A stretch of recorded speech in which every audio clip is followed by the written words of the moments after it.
Our next speaker is Professor Jeremy Waldron of the New York University School of Law.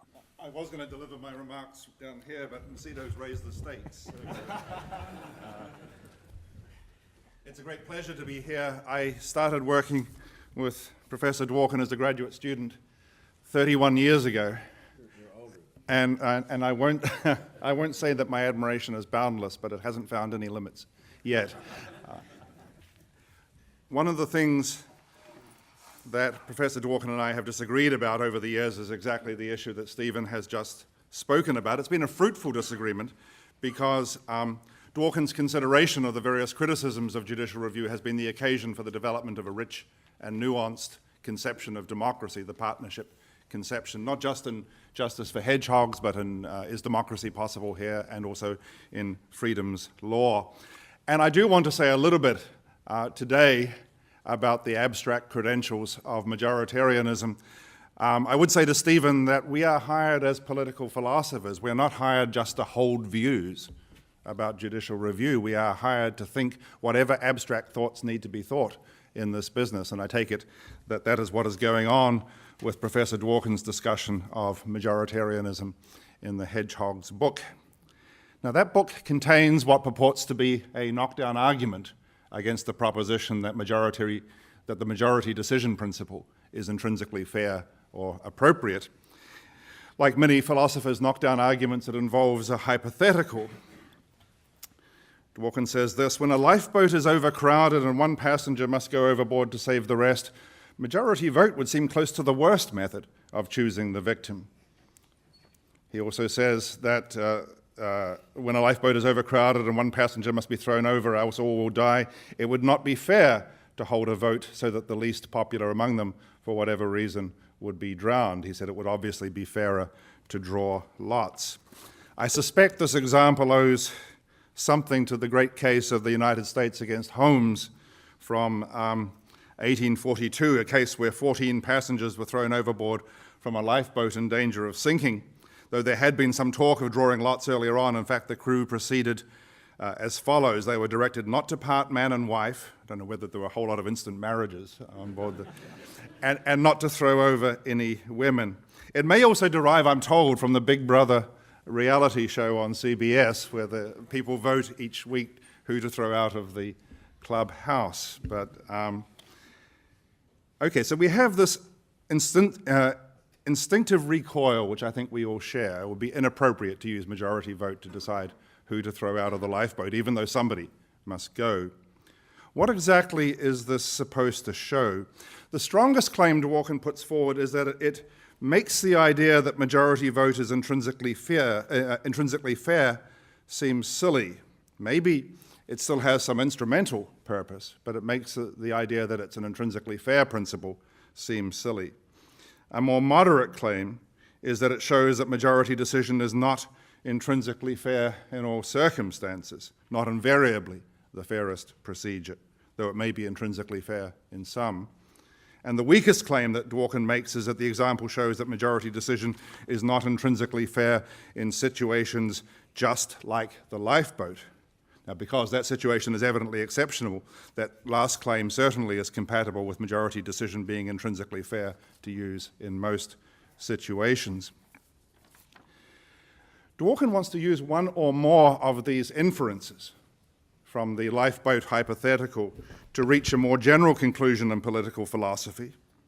The lifeboat example is supposed to show that a definition of democracy that ties democracy to majority rule defeats useful argument, it's Professor Dworkin's phrase, about what democracy is and how it might be improved. So, for example, he thinks that when we have debates about the democratic or undemocratic character of judicial review of legislation, we should not center those debates on the point that strong judicial review disempowers popular majorities.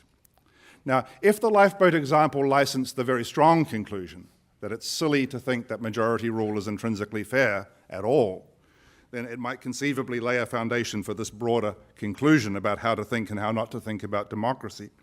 But it's not clear that the lifeboat example can establish anything of the sort. It's highly unusual, quite different in character and in principle from many of the situations in which the use of majority principle is envisaged in democratic theory, may be appropriate for thinking about the ancient Athenian practice of ostracism, where the demos used to vote occasionally on who to turn out of the city because their influence in the city was baneful.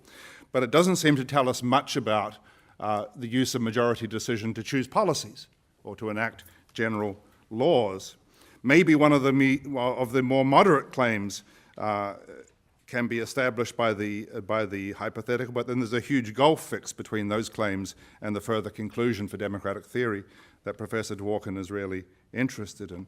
The fact is, those of us who support the majority principle support it for the choice of policy and general laws.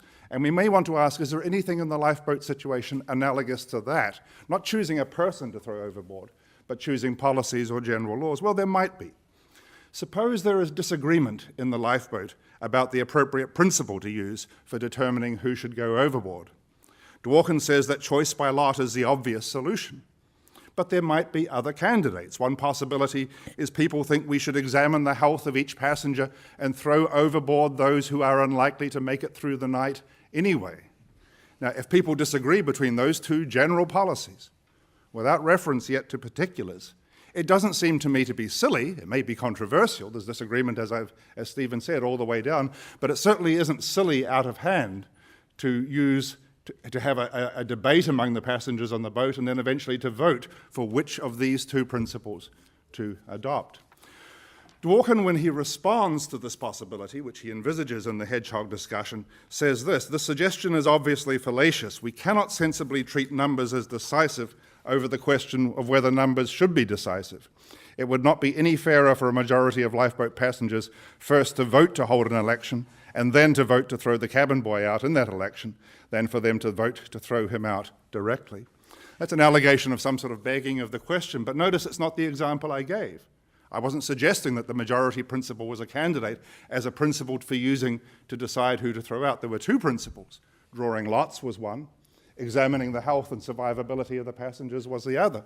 So formally, so far, there's no begging of the question involved at all. And as I say, it's not self-evident that majority principle would be appropriate, but it's not self-evident that it's a silly principle to use. Maybe Professor Dworkin and I could get into a fight about whether there is actually a fallacy or a question begging involved in using a majority principle for deciding among general principles to decide whether the majority principle for deciding among passengers is appropriate. I did some talk about that, as Stephen noticed in Chapter 13 of Law and Disagreement. But let that pass. The most that Professor Dworkin's lifeboat example has established is that it's wrong to use the majority principle to decide on these particular cases. And it may be wrong to use the majority principle to decide about the proper limits of the majority principle.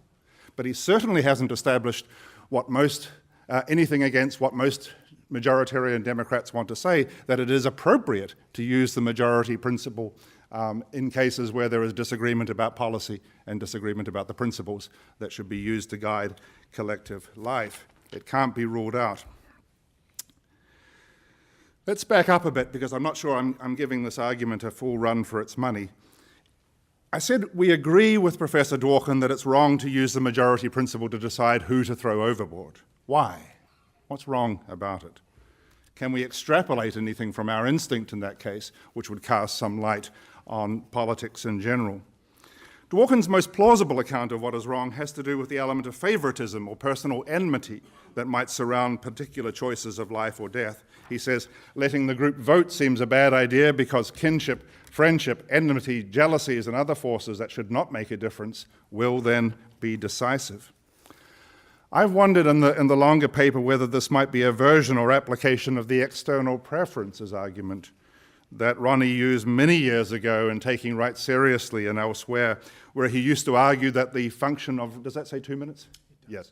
That the function of rights is to counteract the ineliminable presence in certain cases of views that people may have about the value of others or the worthiness of others' desires in utilitarian justification for state action. That was way back in the 60s and 70s. And I'm wondering whether the emphasis on the personal element here is perhaps revitalizing that old external premises argument. It was primarily directed at utilitarianism, but you could imagine it being developed for majoritarian theory. But even there, in the earlier work, it was never supposed to disqualify either of those principles, utilitarianism or majoritarianism, out of hand. It was supposed to point to certain cases where external preferences might be present. And so it doesn't establish the general generalized silliness or inappropriateness of using the majority principle. I think it's a pity, and I think the real problem with arguments from the lifeboat example is that the lifeboat example casts little light, positive or negative, on the considerations of political equality, which, as Stephen said, are really what are at stake in this issue. Most Democrats start from a general conviction that matters affecting a community ought in principle to be decided by all the members of that community. And in the lifeboat, as our counsel for the prosecution said in the United States against Holmes, if the ship's mate believed that the ultimate safety of a portion was to be advanced by the sacrifice of another portion, it was the clear duty of that officer to give full notice to all on board. Common settlement, then, would have fixed the principle of sacrifice. And similarly, in a broader principle, when we are deciding important matters of politics, common settlement seems to be an appropriate and respectful idea. We believe that the decision should not be rigged in advance. We believe that each person's voice should be heard, and that the voice of each should count for as much as possible, compatible with that equality, and we want those principles to be respected. And it is well known as a matter of decision theory that the majority principle, and only the majority principle, satisfies those requirements of decisiveness, neutrality, equality, and positive responsiveness. Now, the lifeboat example casts no light on any element in that moral array that supports majoritarianism. Professor Dworkin, in his other work and in other parts of Justice for Hedgehogs, has argued for a conception of political equality which is richer than the one that is appealed to in this classic argument for majority rule. He's argued for a conception of equality tied tightly to dignity on the one hand and the partnership conception on the other hand. But the lifeboat example adds nothing to that more nuanced account of what political equality consists in. It's a distraction. It doesn't prove anything, and I wish Professor Dworkin would remove it from the text of his manuscript. Thank you very much.